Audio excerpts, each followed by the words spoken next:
បាទជំរាបសួរបងប្អូនទាំងអស់គ្នាបាទថ្ងៃនេះខ្ញុំធ្វើវីដេអូទី2បង្ហាញពីការមើលសាច់ដែកហ្នឹងហើយអញ្ចឹងការមើលសាច់ដែកវាមានច្រើនកន្លែងទៅមើលណាមានក្នាត់មុខមានបាតក្រោមមានកតុយក្រោយអញ្ចឹងណាតាមទ្វារតាមអីហ្នឹងទៅតើសាច់ដែកហ្នឹងវាមានការបុកប៉ះវាមានកន្លែងពុកកន្លែងផុយអីចឹងយើងត្រូវមើលក្លុកក្លៀតទឹកថ្នាំបាញ់ឬក៏អីចឹងទៅហ្នឹងហើយអានេះក៏ជាវីដេអូបង្ហាញបន្ថែមពីលើកមុនបានបង្ហាញខ្លះហើយខាងក្នុងបាទវាមានសម្ភារៈប្រើប្រាស់មួយចំនួនដែលនឹងត្រូវបង្ហាញនៅពេលក្រោយតោះអញ្ចឹងយើងទៅមើលសាច់ដែកប្លុកមុខហើយមើលកន្លែងណាខ្លះហ្នឹងហើយអញ្ចឹងសាច់ដែកនេះយើងដំបូងយើងត្រូវមើលមកតាមផ្នែកត្រីនេះគេហៅផ្នែកត្រីកាវផ្នែកត្រីហ្នឹងហើយមាន2ម្ខាង2ផ្នែកត្រីហ្នឹងតែវាមាននៅអត់ហ្នឹងហើយអញ្ចឹងយើងមើលតាមពណ៌ហ្នឹងគេពណ៌មើលមកអានេះលេខតួហ្នឹងហើយមកដល់ក្លុកក្លៀតកន្លែងនេះគេហៅថ្ពាល់ប្រជុំនេះថ្ពាល់មួយនឹងកំហុសម៉ាស៊ីនណាហើយអានេះក៏ខំអង្គុយហ្នឹងគេហៅធ្នឹមអញ្ចឹងយើងមើលមកមេធ្នឹមហ្នឹងវាមានរួញវាមានការបៀកឬក៏មានអីអញ្ចឹងណាហ្នឹងហើយអញ្ចឹងយើងមើលសាច់ដែកហ្នឹងមកខំអង្គុយហ្នឹងខំអង្គុយខំជាគៀងហ្នឹងក៏ជាគៀងហ្នឹង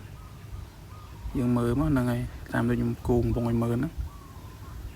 មើលកាវមើលអីវាអញ្ចឹងណាតើកាវថ្មីឬក៏មានការបៀកថ្មីបាញ់តាមថ្មីអញ្ចឹងទៅយើងមើលតាមនឹងជាក់ស្ដែងអានេះធ្នឹមមុខអានេះផ្នែកត្រីមកខាងទៀត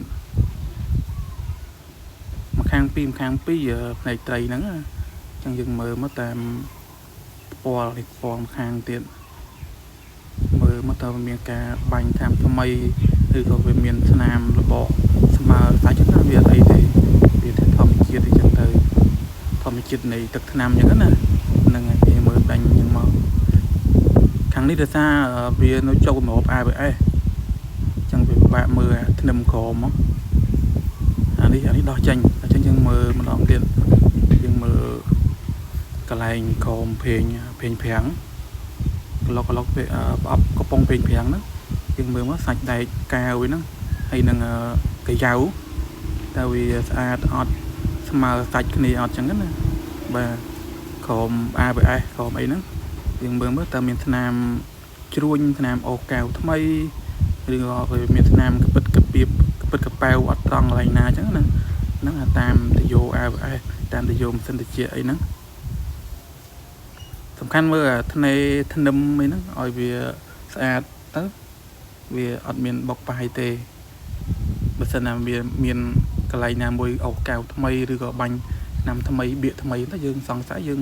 ដេញមើលតទៀតចឹងទៅហ្នឹងហើយអានេះខ្ញុំផ្អងឲ្យច្រើនដោយសារគីឡូមើលអត់ច្បាស់អញ្ចឹងយើងមើលច្រើនដងអញ្ចឹងណាហ្នឹងហើយមើលហោហែវីដេអូនេះវាចាំងភ្លើងឲ្យឡើងវិញអាមុននោះអត់មានភ្លើងអានេះធ្នឹមមុខបើយើងទៅមើលឡានមែនតើយើងអាចបកបានបើកអាកំហបជ័រមើលមកអានឹងមានលេខកូដមួយហើយយើងមើលបន្ថែមទៀតមើលពីក្រោមមានធ្នឹមមួយទៀតធំអានឹងមានលេខកូដម៉ាស៊ីនលេខកូដវានៅពីក្រោមមួយទៀតដែរពីខាងក្រោមហ្នឹងទៅយើងអោនមើលពីក្រោមហ្នឹងហើយអានេះតើមើលដបូលមុខមើលកាវធម្មតាតែពេលបុកប៉ះទៅវាអូកាវថ្មីគេមិនគេតោនគេអីថ្មើសាច់អញ្ចឹងទៅគេបាញ់ឆ្នាំគេបាត់កាវបៀកកាវថ្មីអញ្ចឹងណាអញ្ចឹងយើងមើលមកកាវស៊ីនវាមិនដូចកាវធ្វើទេកាវធ្វើថ្មីវារឹងកាវស៊ីនវាយើងចុចឲ្យត្រុតតែវាចុចឲ្យវាមកវិញទេវាអត់ត្រុតយូរទេគ្រាន់តែចុចស្នាមត្រុតអញ្ចឹងណាអាហ្នឹងកាវស៊ីនហើយ hẹp dần là miền cả bọc bãi thư thầm mấy bị ọt chẳng ai thao bị ọt trôi trột chẳng tê cứ cao về rừng nâng ngày chẳng mà dừng mơ mất nhau chạp tù bồ sẽ mình thân nam đo thân nam ấy ọt tam nâng chẳng tê nên nhầm thơ chờ đong để xa kilo mơ ọt cho bà vì cái nào cho bà mơ mà xa tiết chẳng hết nâng ngày ở con bong bồn thì ở kia để bàn tù sân nè